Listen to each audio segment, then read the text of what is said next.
Hello, میں ہوں M کے۔ تو گائز، ہم نے دیکھا کہ ارطغرل شہاب الدین کو بچا کر لے آتا ہے، جس پر شہاب الدین ان لوگوں کا شکریہ ادا کرتا ہے، اور ناصر پورے شہر میں ان لوگوں کو تلاش کر رہا ہوتا ہے مگر ان کا کوئی سراغ نہیں ملتا۔ افسن پاشا بھیس بدل کر اپنے دوست سلقط کے پاس آتا ہے اور ترگت اور شہزادے کے بارے میں جاننے کے لیے کہتا ہے، جن کو سلیبی پکڑ کر لے کر گئے تھے۔ ارطغرل کہتا ہے کہ یہ سلیبیوں کا مقصد صرف مجھے ہی قتل کرنا نہیں تھا، بلکہ ان لوگوں نے آپ کے لیے بھی بہت کچھ سوچ کر رکھا تھا۔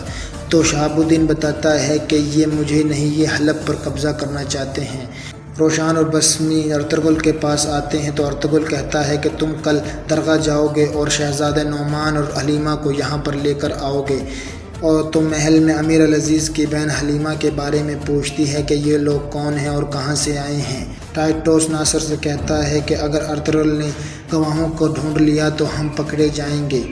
اور اگلے دن ناصر درگاہ میں جا کر ارطغرل اور شہاب الدین کو ڈھونڈتا ہے مگر اسے وہاں کچھ بھی نہیں ملتا، اور دوسری جانب افسن پاشا بھیس بدل کر استاد اعظم کے قلعے میں چلا جاتا ہے اور ترگت اور شہزادے سے ملنے کی کوشش کرتا ہے۔ روشان اور بسمی درگاہ سے ہو کر واپس آتے ہیں اور ارطغرل کو بتاتے ہیں کہ حلیمہ سلطان درگاہ میں نہیں ہے، وہ محل میں ہے۔ شہزادہ نعمان حلیمہ سے ملنے محل آتا ہے تو اس کی ملاقات امیر العزیز سے ہوتی ہے، تو شہزادہ نعمان کو امیر العزیز شاہی مہمان بننے کی دعوت دیتا ہے۔ واپسی پر ارطغرل شہزادہ نعمان سے ملتا ہے اور کہتا ہے کہ ان کا محل میں رہنا محفوظ نہیں، وہ جتنی جلدی ہو سکے وہاں سے نکل جائیں۔ ارطغرل شہاب الدین کو کہتا ہے کہ اگر آپ پر لگائے گئے جھوٹے الزامات والوں کو پکڑ لیا جائے تو آپ کی بے گناہی ثابت ہو جائے گی، جس پر ارطغرل کہتا ہے کہ اس کے لیے مجھے محل میں جانا ہوگا، اور حلب میں جگہ نہ ملنے کی وجہ سے قبیلہ اپنی امید کھو رہا ہوتا ہے، جس پر تمیر بھائی ان لوگوں کو نصیحت کرتا ہے اور ان کا حوصلہ بڑھاتا ہے۔ ارطغرل ان گواہوں کو تلاش کرنے نکلتا ہے پر ناصر ان سب کو مار دیتا ہے۔ حلب میں داخل نہ ہونے کی وجہ سے سلیمان شاہ تمیر بھائی اور آئکس کو حلب بھیجنے کا فیصلہ کرتا ہے اور کہتا ہے کہ وہ پتہ کریں کہ کیا مسئلہ ہے۔ وہ وہاں دیکھتے ہیں کہ ارطغرل کو سپاہیوں نے پکڑ رکھا ہے، اور دوسری جانب ارطغرل کے ساتھی اسما کو اغوا کر لیتے ہیں۔ ناصر العزیز کو بتاتا ہے کہ ہم نے ارطغرل کو پکڑ لیا ہے۔ تمیر بھائی قبیلے میں واپس آ کر سب کو بتاتا ہے کہ ارطغرل کو ان لوگوں نے پکڑ لیا ہے۔ ناصر ارطغرل سے کہتا ہے کہ اگر تم شہاب الدین کے بارے میں بتا دو تو ہم تم کو چھوڑ دیں گے اور تم قبیلے کے لیے جگہ بھی حاصل کر لو۔ اور بسمی اسما کو لے کر شہاب الدین کے پاس آتے ہیں تو شہاب الدین اسما سے پوچھتا ہے کہ محل میں کون کون غدار ہے، تو وہ کہتی ہے کہ میں بے قصور ہوں، میں نے کچھ بھی نہیں کیا اور کچھ بھی نہیں مانتی۔ اور آخر گندوگدو بھی باقی قبیلے کو لے کر سلیمان شاہ کے پاس پہنچتا ہے اور سلام کرتا ہے، اور ساتھ ہی امیر العزیز کو پتہ چلتا ہے کہ اسما کو اغوا کر لیا گیا ہے، تو وہ ناصر سے کہتا ہے کہ پورے شہر میں اسما کو تلاش کرے، اور محل میں شہاب الدین کے وفادار سپاہی ارطغرل کو چھڑا لیتے ہیں۔